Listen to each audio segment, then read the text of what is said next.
Good morning, everybody, and welcome to Coffee and the Word. This is our very first broadcast on Google Hangouts, and I'm excited that you were able to join me today.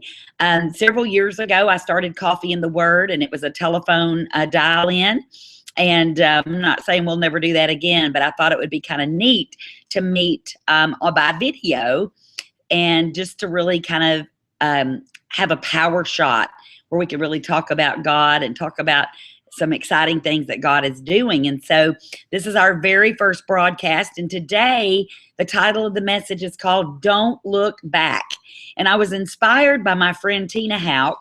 On Sunday night, we were able to go to the prison in Newport, and she shared a message about Lot's wife and not looking back. And I was so inspired by it that I wanted to share a message on that. So it looks like, let's see if we've got folks joining us right now. Hold on just one sec.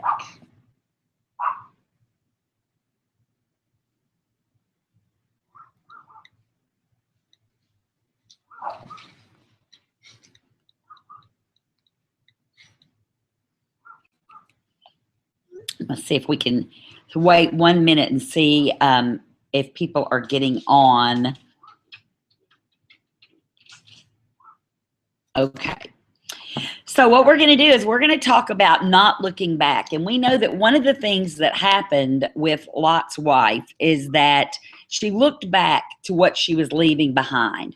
So I want to look at a few things, a few facts. I was thinking about life, and, God takes us into different seasons of our lives. And so many times we still try to hold on to what's in the past or what's behind.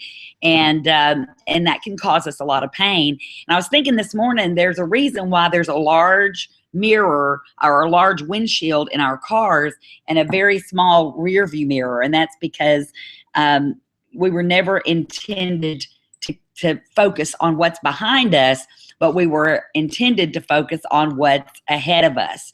So I wanted to talk to you a little bit about the good old days, because a lot of times people talk about the good old days, and we tend to glorify the things that we did in the past. And a lot of times the good old days weren't as good as we like to say they were or remember that they were.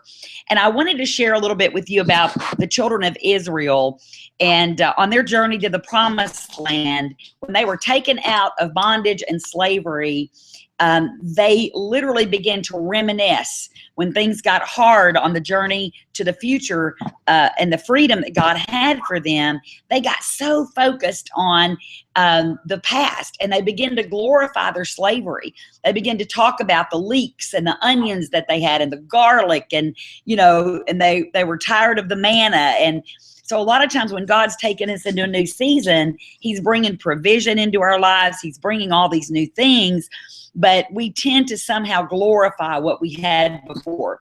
And when the Israelites were doing this, the whole time, they're not even thinking about the fact that they were in slavery. When they had these things, they were in bondage. They were being treated terribly. And yet in moving into the future, I love this scripture in Exodus 16, verse 3. It gives a perfect example of this. The Israelites said, "If only we had died by the Lord's hand in Egypt. For there we sat around pots of meat. We ate all the food that we wanted. But you have brought us out into this desert to starve the entire assembly."